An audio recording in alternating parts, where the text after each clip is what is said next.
상황이 왜 이렇게까지 됐는지 짚어볼 대목이 많습니다. 외교안보팀 주진희 기자 나와 있습니다. 어서 오세요. 먼저요. 상당히 중요한 문제인데 우리 외교부가 진짜 몰랐던 건가요? 네, 조태열 장관이 상임위에서 사실관계를 계속 파악해보겠다고 반복해서 답변을 한 것으로 보아서는 몰랐던 것으로 보입니다. 예. 오늘 미국 에너지부가 언론에 지정 사실을 공식 확인해주고 외교부가 입장을 냈는데요. 사안을 엄중하게 보고 미국과 긴밀하게 협의해서 과학 등의 협력에 부정적인 영향이 안 가도록 하겠다는 겁니다.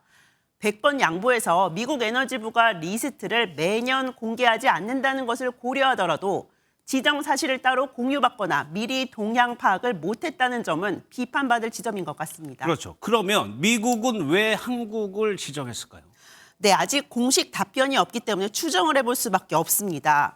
이런 리스트를 만드는 에너지부가 어떤 곳이고 요즘 무엇이 이슈인지 한번 보시죠.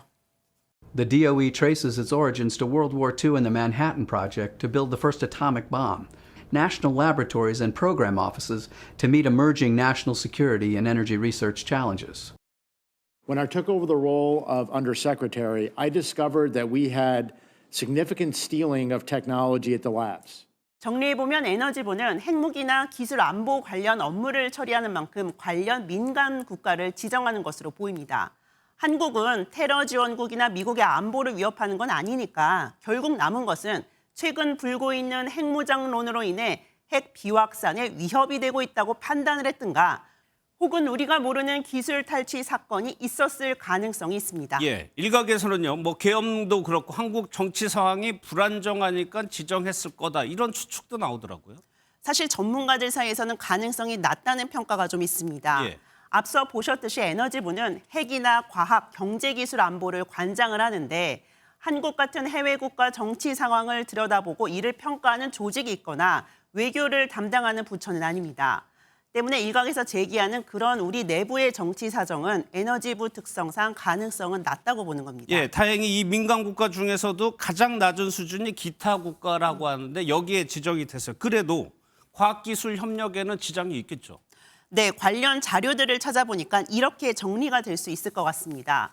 미국 연구원 혹은 공무원이 민간 국가를 방문할 때 미국 정보기관의 사전에 방문 이유를 설명하고 다녀와서는 사후 보고를 해야 합니다.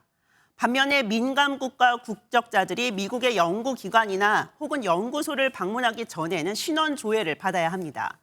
다만 미국 자료에 따르면 1988년 한국이 민간 국가에 지정된 적이 있습니다. 또 가장 최근에 공개된 민간 국가 리스트를 보니까 북한이나 중국뿐 아니라 이스라엘 같은 미국의 동맹국이 포함된 것도 확인할 수 있습니다. 예. 때문에 가장 낮은 수준의 기타 국가로 지정된 동맹국인 한국과 얼마만큼 강하게 교류 협력을 제지할지는 조금 더 지켜봐야 될 것 같습니다. 알겠습니다. 잘 들었습니다. 주진희 기자였습니다.